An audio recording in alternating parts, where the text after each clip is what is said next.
नमस्कार. भक्तियोग चॅनलमध्ये आपलं सहर्ष स्वागत करीत आहे. कहाणी गणपतीची. ऐका परमेश्वरा गणेशा तुमची कहाणी.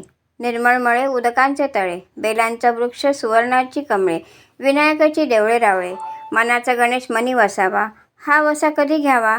श्रावण चौथी घ्यावा, माही चौथी संपूर्ण करावा. संपूर्णाला काय करावे? पशा-पायलीचं पीठ कांडावं, 18 लाडू करावे, 6 देवाला द्यावे, 6 ब्राह्मणाला द्यावे, 6चं सहकुटुंबी भोजन करावं.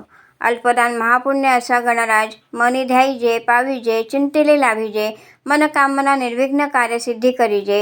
ही 60 उत्तराची कहाणी 5 उत्तरी सुफळ संपूर्ण. कहाणी हरतालिकेची. एके दिवशी शंकर पार्वती कैलास पर्वतावर बसली होती. पार्वतीनं शंकराला विचारलं, महाराज, सर्व व्रतात चांगलं असं व्रत कोणतं? श्रम थोडे आणि फळ पुष्कळ असं एखादं व्रत असेल तर मला सांगा, आणि मी कोणत्या पुण्याईने आपले पदरी पडले हेही मला सांगा. शंकर म्हणाले, जसा नक्षत्रात चंद्रश्रेष्ठ, ग्रहात सूर्यश्रेष्ठ, 4 वर्णात ब्राह्मण श्रेष्ठ, देवात विष्णुश्रेष्ठ, नद्यात गंगा श्रेष्ठ, त्याप्रमाणे हरितालिका हे व्रत सर्वात श्रेष्ठ आहे. तेच तुला सांगतो. तेच तू पूर्वजन्मी हिमालय पर्वतावर केलंस आणि त्याच पुण्यानं तू मला प्राप्त झालीस. ते ऐक. हे व्रत भाद्रपद महिन्यातील पहिल्या तृतीयेला करावं. ते पूर्वी तू कसं केलंस ते मी तुला आता सांगतो. तू लहानपणी मी तुला प्राप्त व्हावं म्हणून मोठं तप केलंस. 64 वर्ष तर झाडाची पानं खाऊन होतीस. थंडी, पाऊस, ऊन ही तिन्ही दुःख सहन केलीस. हे तुझे श्रम पाहून तुझ्या बापाला फार दुःख झालं व अशी कन्या कोणाला द्यावी अशी त्याला चिंता पडली. इतक्यात तिथं नारद मुनी आले. हिमालयानं त्यांची पूजा केली व येण्याचं कारण विचारलं. तेव्हा नारद म्हणाले, तुझी कन्या उपवर झाली आहे, ती विष्णूला द्यावी. तो तिचा योग्य नवरा आहे. त्यांनीच मला तुझ्याकडे मागणी करण्यास पाठवलं आहे, म्हणून मी इथं आलो आहे. हिमालयाला मोठा आनंद झाला. त्यानं ही गोष्ट कबूल केली. नंतर नारद तेथून विष्णूकडे आले. त्यांनी ती हकीकत कळवली व आपण निघून दुसरीकडे गेले. नारद गेल्यावर तुझ्या बापानं ही गोष्ट तुला सांगितली. ती गोष्ट तुला रुचली नाही.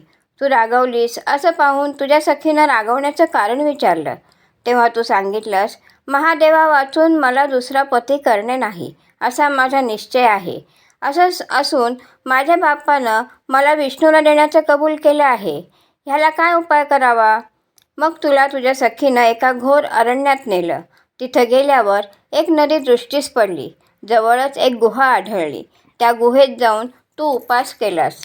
तिथं माझं लिंग पार्वतीसह स्थापिलस. त्याची पूजा केलीस. तो दिवस भाद्रपद शुद्ध तृतीयेचा होता. रात्री जागरण केलंस. त्या पुण्यानं इथलं माझं आसन हललं. नंतर मी तिथं आलो, तुला दर्शन दिलं आणि वर मागण्यास सांगितलं.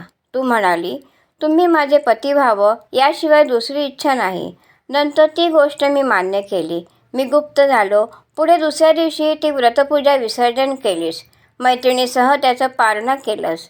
इतक्यात तुझा बाप तिथं आला. त्यानं तुला इकडं पळून येण्याचं कारण विचारलं. मग तू सर्व हकीकत सांगितलीस. पुढं त्यानं तुला मलाच देण्याचं वचन दिलं. तुला घेऊन घरी गेला.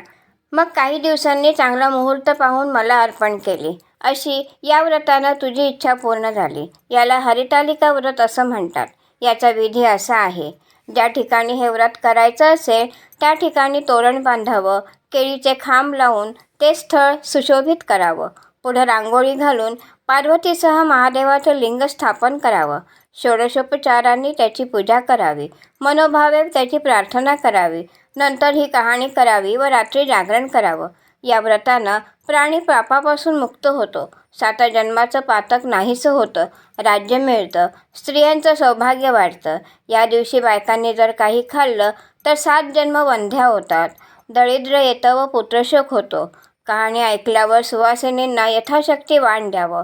दुसऱ्या दिवशी उत्तरपूजा करावी आणि व्रताचं विसर्जन करावं.